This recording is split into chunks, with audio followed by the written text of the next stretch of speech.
रात जितनी गहरी होती है, डर उतना ही सच्चा होता जाता है, क्योंकि अंधेरा सिर्फ बाहर नहीं होता, कभी कभी वह इंसान के पीछे, ठीक उसके कदमों की आहट में भी चलता है। आज की कहानी है शापित सराय की, एक ऐसी जगह जहां लोग रुकने आते हैं, लेकिन जाते सिर्फ उनकी परछाइयां हैं। पार्ट एक, रास्ता जिसमें अंधेरा आपका नाम जानता है। कहानी शुरू होती है एक घने जंगल के बीचों बीच फैले पुराने हाईवे से, जिस पर रात के 2 बजे एक बाइक सवार अकेला गुजर रहा था। ठंडी हवा और दूर किसी जानवर की दबी हुई चीख, मानो रात खुद इस राह पर चौकीदार बनी खड़ी हो। आसमान में बादल टूट चुके थे, बारिश लगभग खत्म हो चुकी थी, पर सड़क पर पानी की बूंदें अभी भी चमक रही थीं। बाइक की हेडलाइट जंगल की काली दीवारों को सिर्फ कुछ सेकंड के लिए काट पाती थी, और फिर अंधेरा हर बार पहले से ज्यादा घना होकर लौट आता था। धीरे धीरे बाइक में अजीब सी खड़खड़ाहट शुरू हुई, इंजन भारी होने लगा, और फिर एक तेज आवाज के साथ बाइक बंद हो गई। रात में जंगल के बीचों में कुछ भी नजर नहीं आता, और मोबाइल में सिग्नल भी गायब। जैसे ही उसने टॉर्च जलाकर आसपास देखा, हवा का एक तेज झोंका आया, और जंगल अचानक खामोश हो गया। ऐसी खामोशी जिसमें इंसान को अपने ही दिल की धड़कन डराने लगती है। कुछ दूरी पर उसे धुंध में एक पुरानी इमारत दिखी, लकड़ी का टूटा बोर्ड, जिस पर जंग लगे अक्षरों में लिखा था, पुरानी सराय, यात्रियों का स्वागत है। लेकिन उस बोर्ड की एक लाइन नीचे हवा में हिल रही थी, जिस पर हल्के से उभरता था, रात के मेहमान सुबह नहीं होते। 8-2 सराय जो सांस लेती थी, वह सावधानी से सराय में गया। दरवाजा खुद ब खुद खुला। अंदर धूल, जाले, दीवारों पर पुराने तेल के लैंप, जो बुझकर भी मानो जलने का इंतजार कर रहे थे।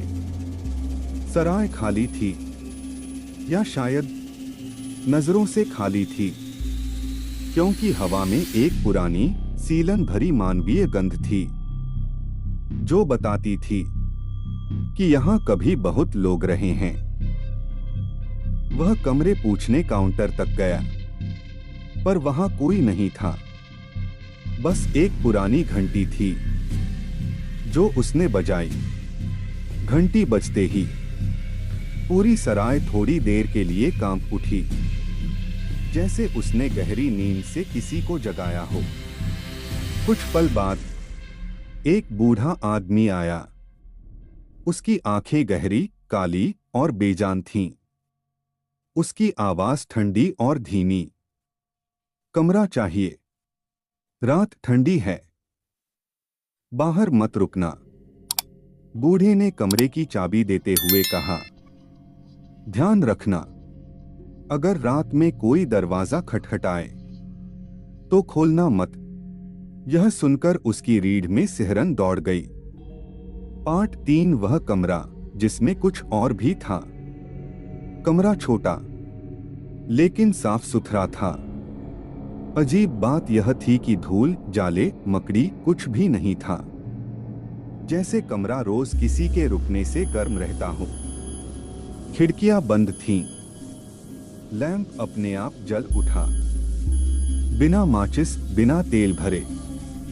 रात के 3 बज रहे थे, ठंडी हवा गूंज रही थी, और तभी दरवाजे पर धीरे धीरे 3 दस्तकें हुई। टुक टुक टुक। वह डर गया। उसे बूढ़े की बात याद आई, दरवाजा मत खोलना। फिर दस्तक दोहराई गई, इस बार थोड़ी तेज। उसने साहस जुटाकर पूछा, कौन? बाहर से कोई जवाब नहीं आया, लेकिन फर्श पर किसी के नंगे पैरों की आहट धीमे धीमे घूमकर खिड़की तक गई और फिर खिड़की की जाली के पास चेहरा दिखाई दिया। लेकिन वह इंसानी चेहरा नहीं था, वह छाया की शक्ल थी, जिसकी आंखें सिर्फ 2 सफेद रोशनी के बिंदु थीं। 8-4 सराय के मेहमान जो मर नहीं पाते। वह डरकर पीछे हट गया। लैंप की लौ कांपने लगी। कमरे की दीवारों पर धुंधली आकृतियां बनने लगीं। और तभी कमरे के कोने में किसी की धीमी सांसों की आवाज आने लगी, जैसे कोई पहले से वहां छुपा हुआ हो। उसने टॉर्च को उस ओर घुमाया और टॉर्च की रोशनी में धीरे धीरे एक औरत का सिलहूट दिखा। उसके बाल लंबे, भीगे हुए और चेहरा बिल्कुल सफेद, जैसे उसमें खून ही न हो। उसकी कोई आंख नहीं थी, सिर्फ गड्ढे, लेकिन फिर भी वह सीधे उसे घूर रही थी। वह औरत धीरे धीरे आगे बढ़ी, बोल भी नहीं रही थी, बस एक अजीब घुटी हुई कराह उसके गले से निकल रही थी, जैसे बोलने की कोशिश में दर्द हो रहा हो। अचानक बूढ़ा सराय वाला दरवाजा जोर से खोलकर अंदर आया और चिल्लाया, पीछे हटो, ये तुम्हारी नहीं है। औरत हवा में ही गायब हो गई। वह आदमी थर-थर कांपते हुए बोला, अगर तुम दरवाजा खोल देते तो वह तुम्हें कमरी बरामदे में ले जाती, जहां बाकी मेहमान हैं। बाकी मेहमान? उसने डरते हुए पूछा।